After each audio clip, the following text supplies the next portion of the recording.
When it comes to speculation around what's ruining hip-hop these days, there's several reasons that people can name. It's too ignorant. Rappers stopped rapping. The rise of short-form content has even some of the most elite artists trying to make TikTok songs. But today, I'm going to introduce an argument that isn't commonly discussed, and it all has to do with first-week sales. How many faking they streams, getting they plays from machines? I can see behind this fucking animation is crazy, bro. Like Drake on like a chain, like a slave. Make no mistake, hip-hop's obsession with things like their Billboard successes. Make no mistake, hip-hop's obsession with things like their Billboard successes and copies sold isn't anything new. In ways that other genres just don't allow for, rappers are allowed to boast about their triumphs over their fellow artists. In the past, the focus was on determining who could deliver the most impressive bars. But now that money has become such a big factor in hip-hop, it set a new standard to measure success. Hip-hop fans and hip-hop itself is competitive. Nobody really brags in the news as artists about chart position before hip-hop. In a lot of ways, it's dead ass. It's like, I mean, people still, back then people did it, but like now it's like people only care about like whether or not someone has the most awards, the most like the most charting songs, the most that's like if someone's like more performing rather than the actual music itself, which is it's kind of sad, honestly. It's like you care more about like whether or not someone has more motion, more clout than the actual music, bro. That's why I don't really like listen to people like on the internet, bro, like especially on Twitter, but that's crazy. Really unsurprising that today's artists have fallen into the trap. A lot of them grew up in an era where Kanye West and 50 Cent were actively squabbling. Oh yeah, I remember this too, bro. It's like this 07. Like I don't remember it that much, but like I remember when like they were like when both of the albums came out at the exact same time, and I was a fan of both of them still to this day. I actually made a video about that on my main channel too. So like, the thing is called the Holy Trinity of 2000s rap. If 50, Kanye, and Lil Wayne. So watch that video if you haven't already. But yeah. Over who could sell the most copies when their albums Graduation and Curtis were released on the same day. It was a battle that Ye would eventually win, and this decisive victory really spelled the end of 50's run at the top in terms of relevancy. Before that, the G-Unit leader was contributing to this culture of numbers by going on radio shows like Hot 97 and reading SoundScan data to shade his enemies. It's only two niggas in the world that I've ever heard go to Hot 97 and tell them, now, we not running no commercials. Hov during the Rockefeller freestyle and fucking 50 Cent every time he went up there and started reading that fucking SoundScan. Then you had controversies like the time that Lil Wayne sold 964,000 copies. Yeah, that's crazy, bro. It's like it really shows how fucking streaming fucked everything up. Like it's a gift and a curse, bro. It's like you never see those numbers ever again unless it's like even if someone like fucking Taylor Swift, you're never gonna see those numbers, bro. Ever again, like someone has to physically go in the store for it to count as a copy. Like someone buying one copy counts as a sale. So like, whereas like now, like 1,000+ streams, I think it's like 2,500 streams or 250,000 or some shit like that, counts as like one sale, bro. So like it's really hard for like an album or a song to like actually like not only go #1 but also like fucking like go diamond, platinum, gold, whatever. His album The Carter 4. Immediately, the news that the 2011 record had sold just a little under the million that Weezy turned in at his peak with The Carter 3 during what was a very different time for the industry aroused suspicion. It got so bad that at one point, Birdman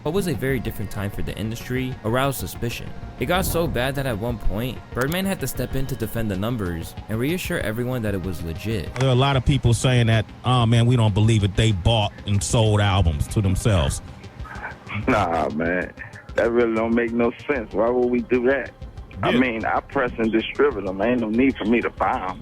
That's like hustling backwards, right? That's hustling backwards, man. We ain't in it for that. In the hip-hop climate that today's stars came up in, everybody wanted to be on top, and people like DJ Who Kid, who was there to see it all, believes that has bled into the culture we see today. The 90s is when the younger generation started to pay attention to record sales, and that's when the overall scope of selling records and trying to sell as many records as possible changed for the entire record business. I think people seeing other people's success becomes a contagious situation. It's fucked up how a number makes you not like a song anymore. Although Exactly, bro. It's like people care more about if it's like number one, if people are less, if a lot of people have listened to it in general, rather than like their own enjoyment. It's like people are just followers, bro.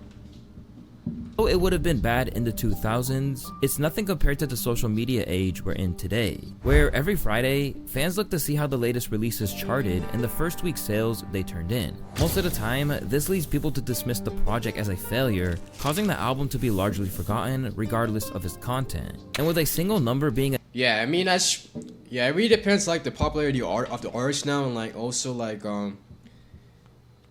it's the people that tune in for it in general. Like the way I find out about like what when a new song's coming out or like a new album is like through social media. It's like, and I'm not gonna find out through like news articles, because social media is like it's ass nowadays.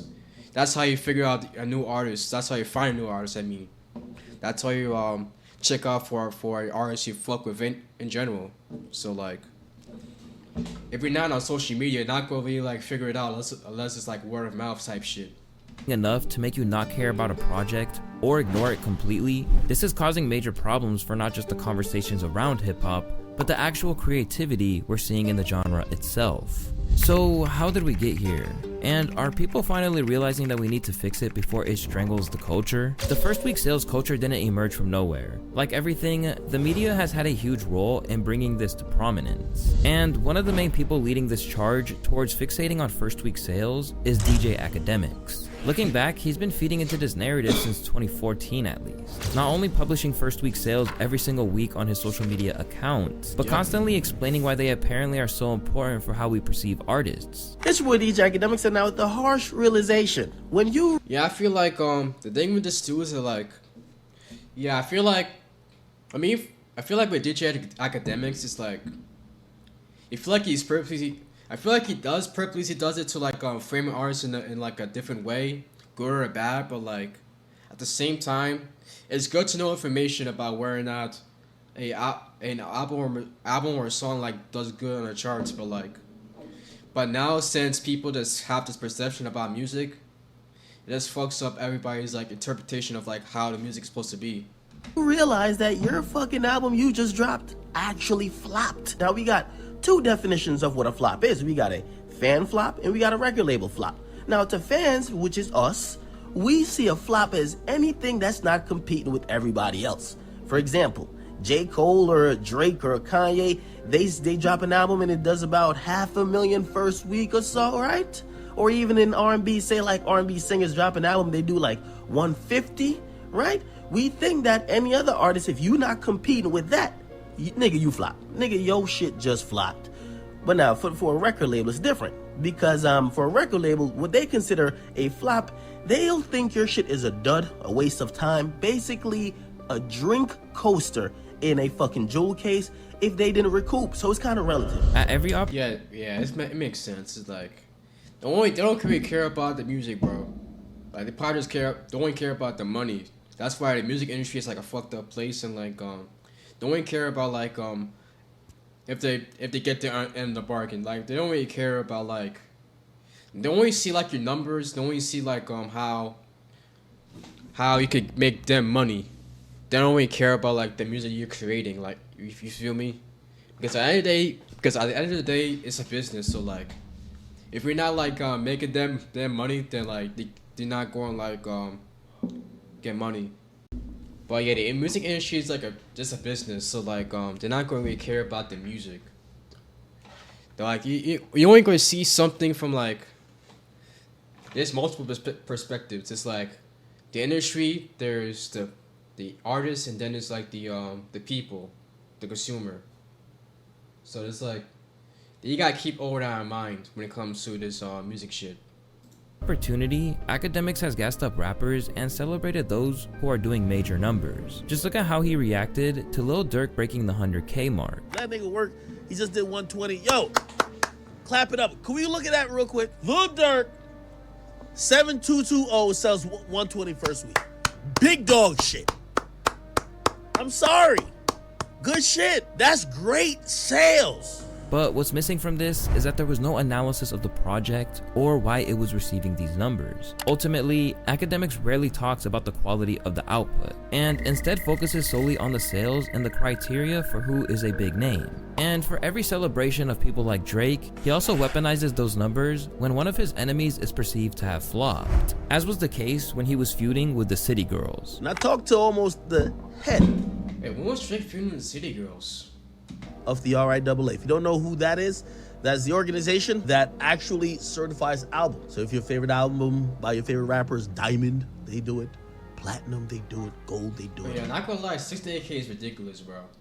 Because like, considering these two was like the two of the biggest female artists.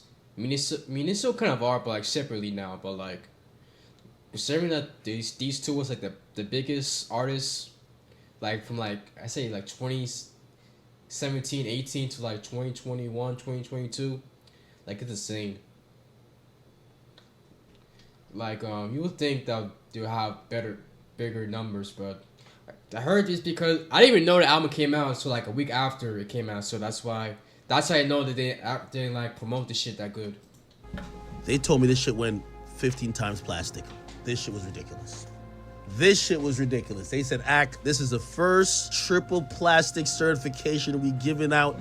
He said the last time they dropped the record, it went double styrofoam.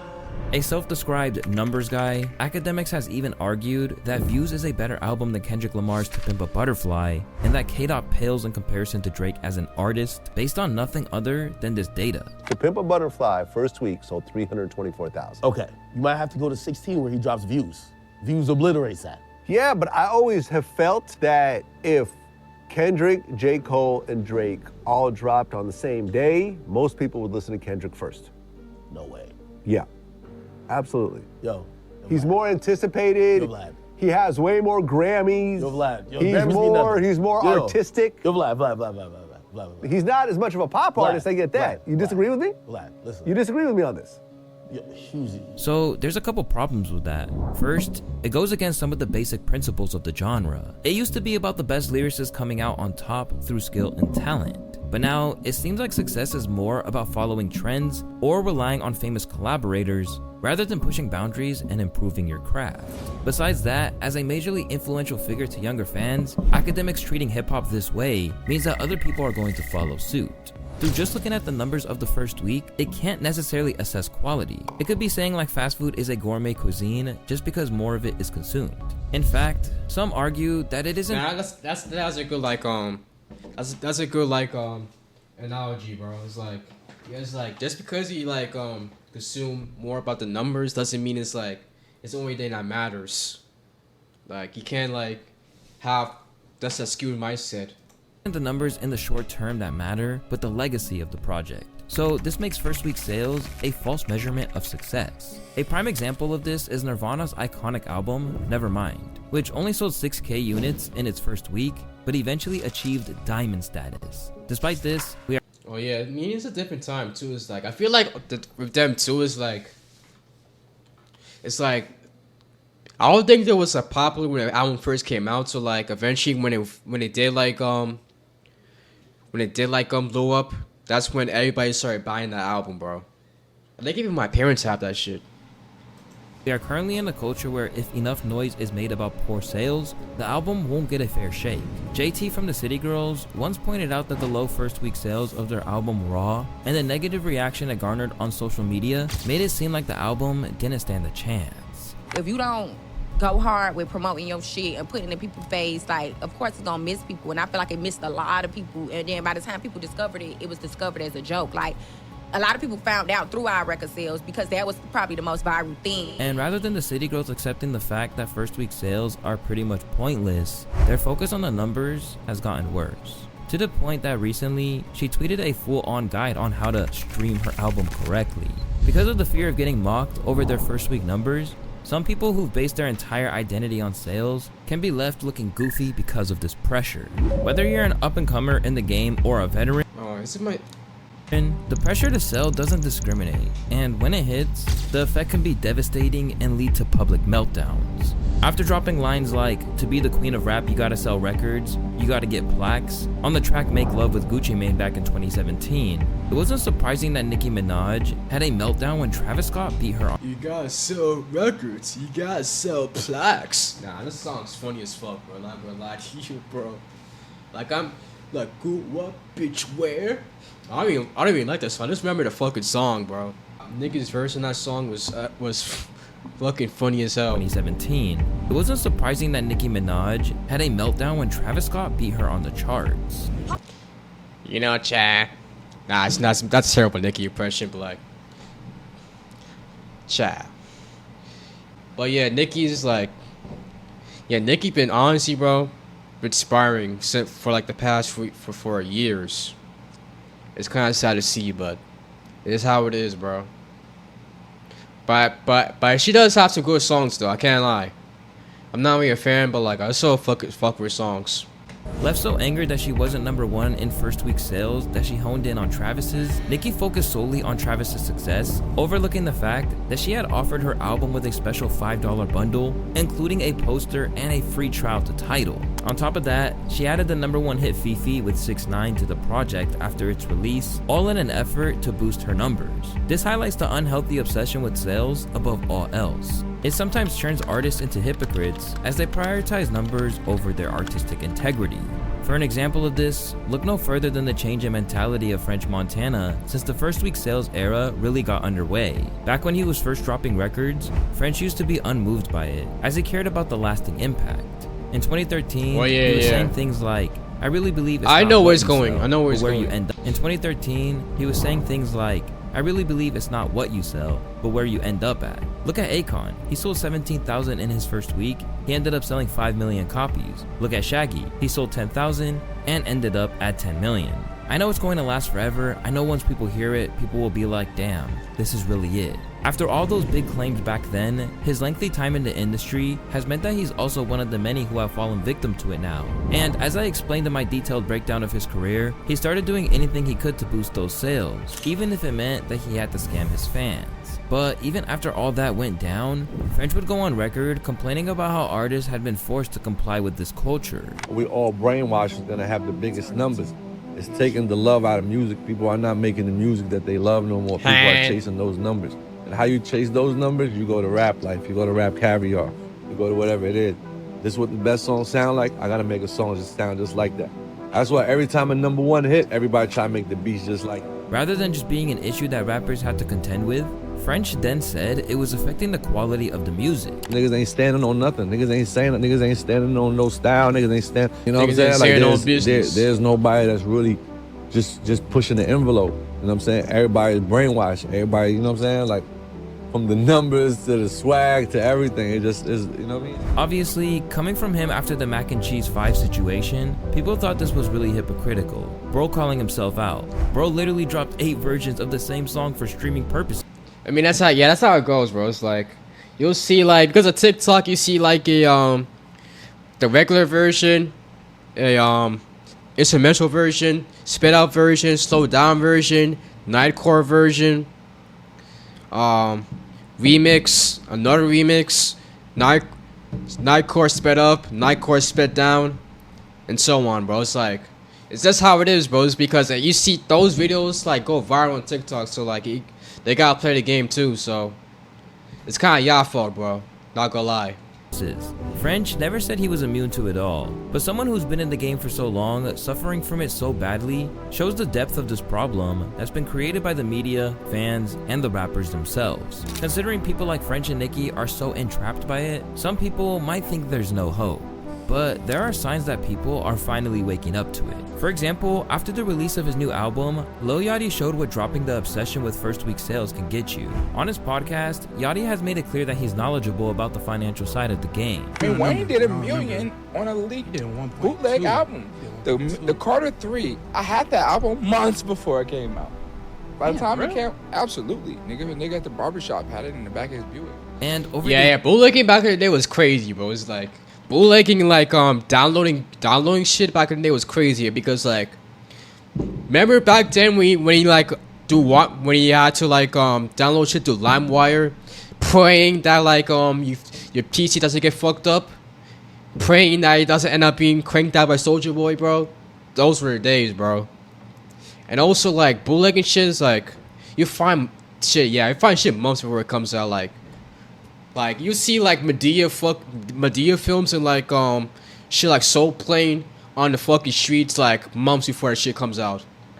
Years, the ATL rapper has struggled with trying to get the numbers he wanted, to the point that it made him doubt the worth of projects like his debut, Teenage Emotions. When I first released my Teenage Emotions album, I thought that shit was fire, as you should.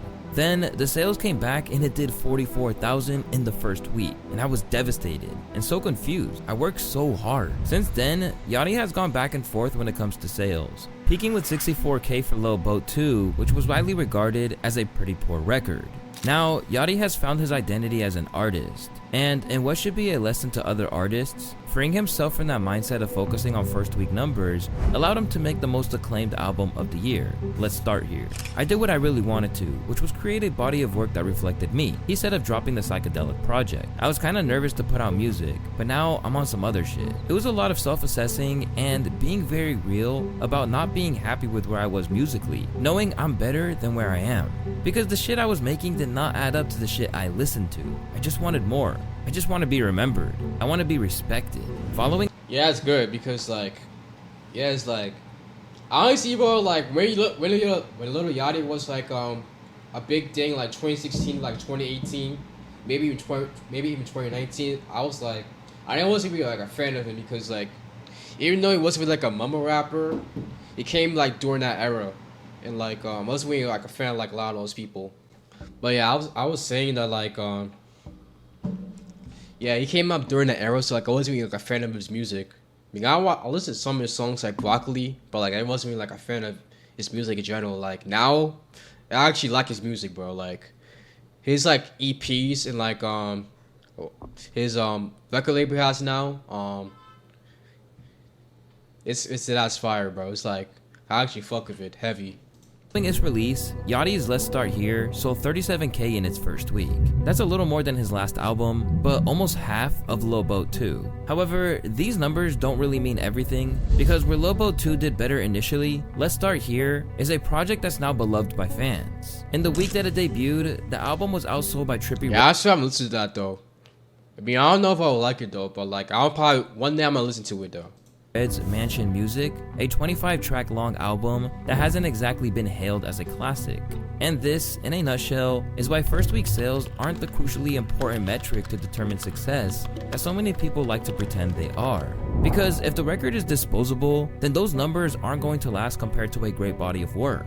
And these days, more and more people are waking up to that. On Trippie's record, he basically delivered 25 tracks, which didn't stray too far from what he had done before. If you're trying to maximize first week sales, that's a good plan because you'll be appealing to what's popular at the time. But even that is starting to lead to a decline and actually affecting those numbers that everyone is so hyped for. It's even leading hip-hop to lose ground to other genres, and it's got people like Offset thinking we're focusing on the wrong things. I'm noticing that like the numbers are down in our genre specifically because I feel like everything is so the same. Like the next new is another that was just here. Like it's nothing new being brought to the game, not just on the sound side, but just all the way around as like creatively too. Like the most videos be like a Rolls Royce in the background, 2 chains on, and that shit getting boring, fellas. It's like no real entertainment while you got these pop and these country artists smoking shit because they coming with the full round, like the full package, you know what I'm saying? It ain't the same, like they telling stories and yeah, everything ain't flexing. And the view. Yeah, exactly, bro. It's like every new artist is like it's like the same shit. It's like it's not for. I wouldn't say that like they're definitely different in a way, but like they're still the same. If you get what I'm saying, like they have different sounds, but like they have the same like the themes and like the same quality type shit. Like every year, new female artist comes out. Like 2020, actually 2019 was Megan. 2020 was I would say probably Doja Cat. 2021, I would say probably like Lotto. 2020, actually what's what I say? 2018 was Saweetie. 2018 Megan. 2020 Doja. 2021. Fuck, I forgot what I said, but like Lotto. 2022 Glorilla. 2023 Sexy Red. So like every a new female artist comes out, and like they all kind of rap about the same shit. When you think about it, but like it sounds different, but like it's still the same shit. That's what I'm trying to get at. And like music videos now, there's no inspiration to that shit. It's like every video's like flexing, like you said, like a new just money and shit. It's like I'm tired of it. Like they don't like music videos back in the day actually told stories, like you said. So like that's why I don't really watch so much music videos like I used to, bro. Unless I really like the song or really like the artist, bro, I'm not gonna check it out. Like music videos, bro, is like it's really just like it's really boring. Like you only see like good music videos from like older artists, bro. Not only going to see too much good music videos from like newer artists, bro. That's why I'm not even like I'm just tired of it. Of Offset, it's more projects like Yachty's that we need, and less that are just rehashes of what has already been done. And with the numbers down, what do these rappers really have to lose? Well, unfortunately, until we change the conversation around first week numbers, there's a lot. Because if they spent some of that energy trying to work out how to increase their first week sales into actually growing their connection to their audience, then they can succeed without ever having to worry about that. And it seems that the real way to get the bag comes from having a dedicated fan base who are always ready to show out. Yo, I'm so mad I didn't go to that fucking concert, bro. Like, I really want to go to that concert, but like, it's the money wasn't there for me. But yeah, the Final Lap tour shows you that like older rappers, bro, like they get to the bag, and like they have a fan base that like they'll always listen to them, bro. Like you see like these rappers like failing to like struggling to fucking sell tickets to like concerts and shit. And of course, like you see the album sales, but like with these niggas, bro, like they never like fall off. You feel me? So like they don't gotta worry about that shit. For you. And no one has put this better than Mr. Joey Badass. After taking 5 years out of the game, Joey returned in 2022 with the album 2000. I'm watching this video called The Metric That's Ruining Hip Hop. It's basically just a video about like about how hip hop sales, like first week sales, are like ruining the hip hop community and like how they perceive music. We're always ready to show out for you. And no one has put this better than Mr. Joey Badass. After taking 5 years out of the game, Joey returned in 2022 with the album 2000. But rather than sweating the numbers he did, he focused on what really counted. I feel really compelled to say, fuck first week sales. They simply do not matter anymore. I mean, when's the last time anyone you know bought an album? We can all stream anything we want, but in order for it to count as an album sale, you need to listen to every song like 1,000+ times. They're trying to make it seem like everybody flopping when in reality, they changed the rules. So someone please tell me why the fuck anybody is still worried about that. They're trying to take the power from the musician because they never learned how to measure influence properly. At this point, just shut the fuck up and enjoy the music. Unsurprisingly, saying that got him some blowback from those obsessed with numbers. But Joey had the answer to that by showing that he had something a lot of major stars who do better first week sales than him don't. And that's the ability to sell tickets and make some real money. In the streaming era, everyone has ignored making something engaging in favor of making what really sells. As a result, the focus on first week sales has has stifled rappers from taking chances because they want to be seen as doing mainstream numbers. Now, with hip-hop sales on the decline and audiences getting restless, it's time for people to take more chances. Rather than wondering about what figure DJ Academics is going to post after your album has been out for a single week. Yeah, I don't care about because this shit. if you make something really great, then whether it's through people flocking to your shows or organically making a big splash on the charts, the talented rappers will get what they deserve. Oh yeah, that new Gunna album was fire though.